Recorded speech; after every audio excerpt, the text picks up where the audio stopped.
Hello everybody and welcome to this episode of Toy Warp Vintage Reviews. If this is your first time here, please reach over, hit that subscribe button, and the bell icon to stay up to date on all the great toy episodes I have in the works, and maybe check out some past episodes as well. Some will even be linked at the end of this video. Thank you for watching everybody and enjoy. 1964 Motorific Giant Detroit Torture Track from Ideal Toys. There is a lot to unpack about these playsets, so let's dive into it here. I picked this piece up at an auction house in 2005 for 12 bucks. Sadly, I never got it out to set it up because of my kids and my dogs. The Motorific playsets came in 3 variants when they were released in 1964. The small Dearborn Torture Track,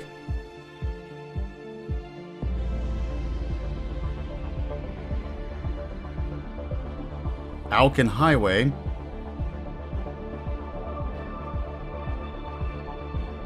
and Giant Detroit Torture Track.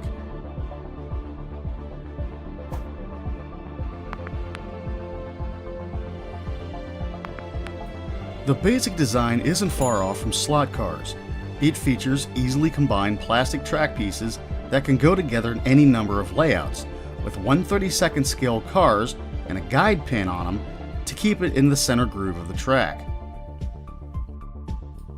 Where it differs from traditional slot cars is that the cars are individually battery powered, making the Motorific line less expensive than traditional slot cars by not having to include transformers, hand controls, and wiring. The cars were comprised of a universal chassis that held the battery tray, an on-off switch, and final gear ratio for the motor. Then the electric motor itself, and swappable car bodies. These 3 components, the body, the chassis, and electric motor, were all interchangeable, and all could be purchased separately from the playsets. For the playsets, they also sold extra track and accessories separately, and in 1965, Ideal had reported that they had sold over 3 million of the cars alone.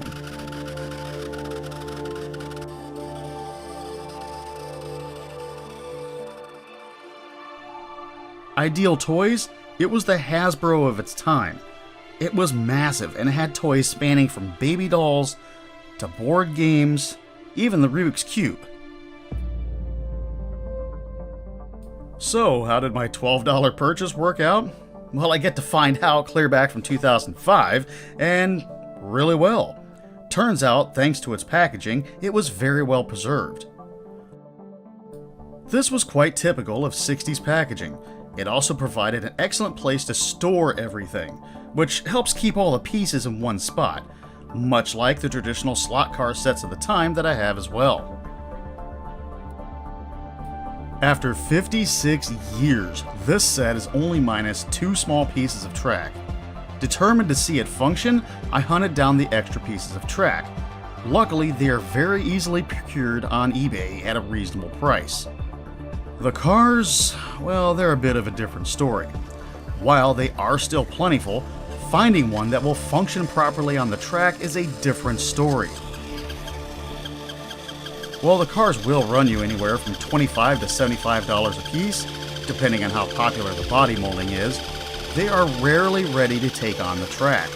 What with electric motors that haven't been oiled in half a century, and rubber tires that will almost always need replaced.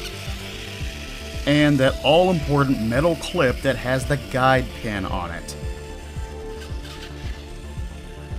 You can spend up to $100 a car getting them in good enough shape to take on the track.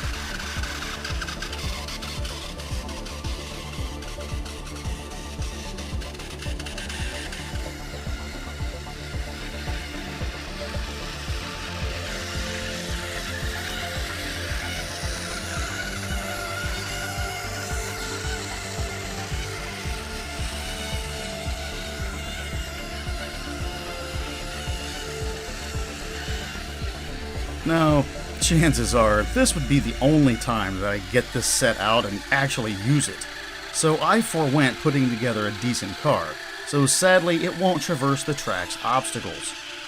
However, even in the instructions, it states, "The torture track is basically a test track for your motorific car.